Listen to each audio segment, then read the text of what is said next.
When water gets into your home or business, it's so much more than just a mess. It's a full-on race against the clock. So today, we're going to dive deep into what actually happens when water invades, what's really at stake, and how the pros fight back.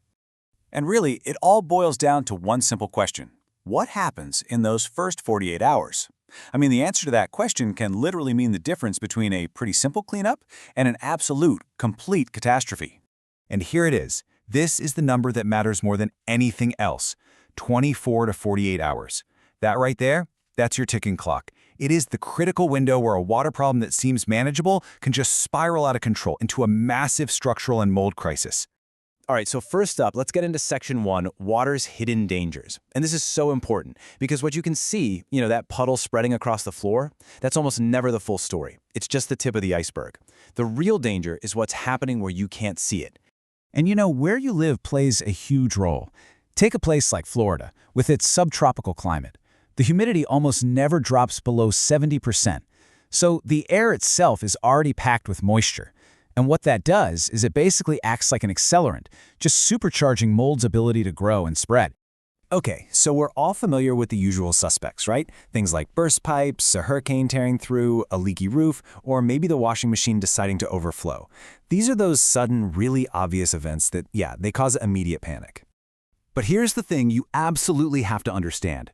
Water doesn't just stay put. It's sneaky. It wicks its way into drywall, it soaks the insulation hiding in your walls and attic, it gets under your wood floors and makes them buckle up, and then you get that smell, that musty odor, which is almost always your first clue that you've got hidden mold. This is that secondary damage that just quietly eats away at a property from the inside out. Okay, that brings us right to Section 2, the 48-hour countdown. Let's really break down why every single minute counts here. So check out this timeline. It shows just how fast things go from bad to worse. I mean, the moment the incident happens, water is on the move, just seeping into everything. Within that first 24 hours, all your materials, your drywall, your wood, are just soaking it up like a sponge. But that 24 to 48-hour mark, that is the danger zone. That's the red line. It's when mold really starts to take hold and colonize. And after that, whoa, your risks and your repair costs just go through the roof. And here's a really important scientific point to get your head around. Mold isn't some new thing that the water brings in with it. Nope. The spores are, they're everywhere, all the time, just hanging out, dormant. All they need is moisture. The water is just the activator. It's literally the key that turns on this pre-existing threat that was hiding in plain sight.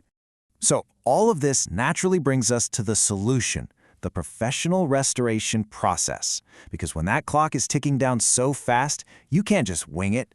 You need a systematic, science-based plan of attack.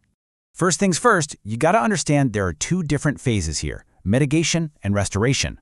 The easiest way to think about it is like this. Mitigation is the emergency first aid. It's the paramedics arriving on the scene to stop the bleeding, They extract the water and stop things from getting worse. Restoration? Well, that's the reconstructive surgery. That's the part where everything is repaired and rebuilt to get your property back to exactly how it was before the whole mess started. The actual process breaks down into 3 clear phases. Phase 1, extraction. Technicians show up and immediately start removing all that standing water with these incredibly powerful pumps and vacuums. Phase 2, drying. And this part is absolutely critical. They set up these huge commercial-grade dehumidifiers and air movers to literally pull the hidden moisture out of the air and out of the building materials themselves. And then, only after they verified that everything is completely dry, do they move on to Phase 3, restoration. That's when the crews handle all the repairs, from replacing a bit of drywall to rebuilding entire sections of the property. All right, Section 4. So what really separates a professional response from, say, you just trying to clean it up yourself? Well, it really boils down to 3 things: technology, training, and trust. It's all about having proven standards and real science behind what you're doing. And when we talk about standards, the gold standard in this industry is the IICRC. That stands for the Institute of Inspection, Cleaning, and Restoration Certification. Basically, these are the folks who write the official rule book for the entire industry, and it's all based on the real science of how water behaves and how mold grows. So technicians who are certified by them, they aren't just guessing. They're following a proven playbook that, importantly, insurance companies recognize and trust. Another thing pros do is they classify the water itself. Because believe it or not all water damage is created equal. You've got Category 1, which is clean water. Think of a supply line break.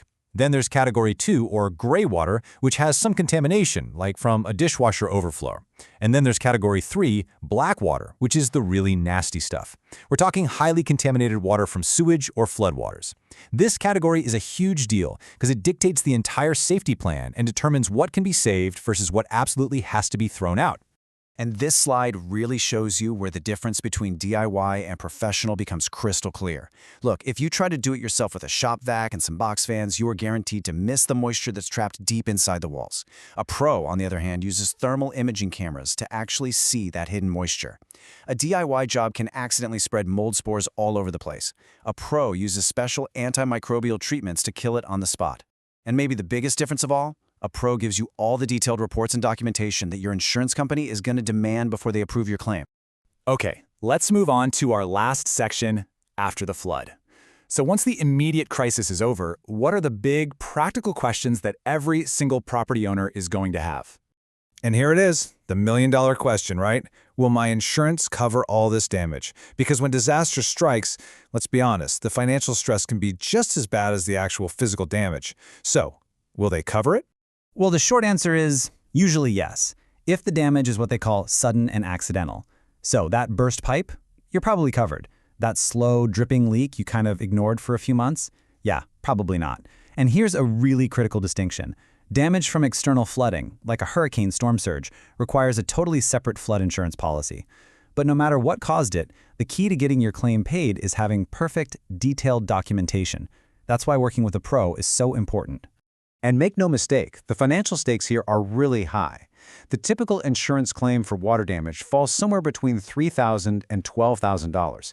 That just gives you an idea of how fast these costs can add up. And it's why having that proper, professional, documented response is, well, it's absolutely essential.